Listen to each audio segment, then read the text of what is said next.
सजे संवर के गोरी लिखला थे गावे जाए पर।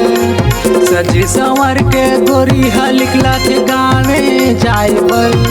एला का करौ रे टूरी लमहा पाए बर।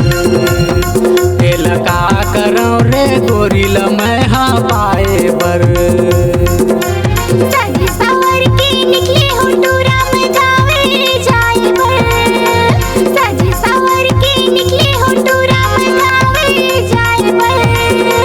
नैया वो तुरे हाथ टूरा झंडी चराई कर। नैया वो तुरे हाथ टूरा झंडी चराई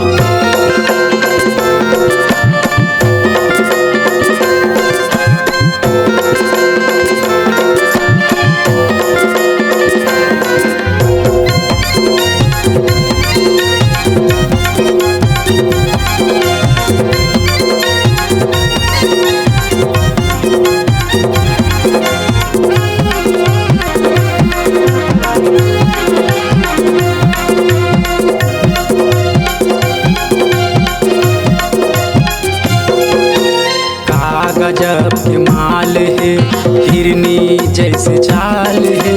मोर गाँव मया के रानी करत हवै धमाल रे।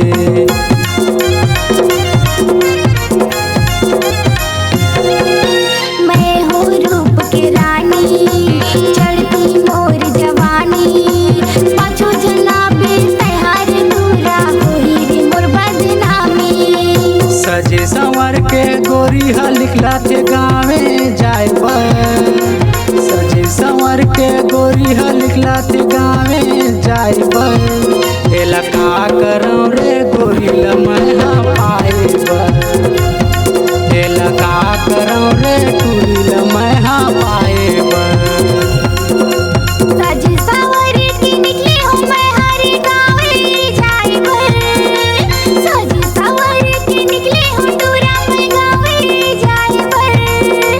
नैया वो तुरे हाथ टूरा झंडी चराई कर।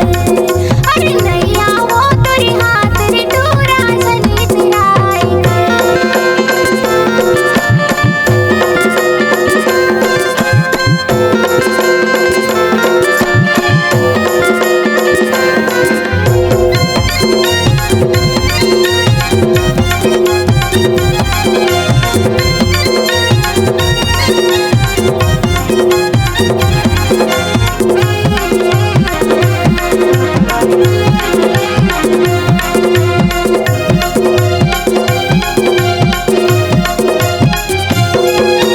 चटक मटक तोर रेंगना गोरी चुलबुलहा मुहाए है।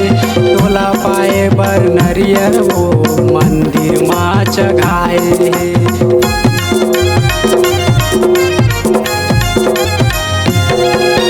चटक मटक मोरी रिंगना सबला मोही दारे। मोरी ये अंडा मारे टूरा चुलबुल घलो मुहाए है। सजे संवर के गोरी लिखला थे गावे जाए बर। सजे संवर के गोरी लिखला थे गावे जाए बर। एला का करौ रे गोरी लमहा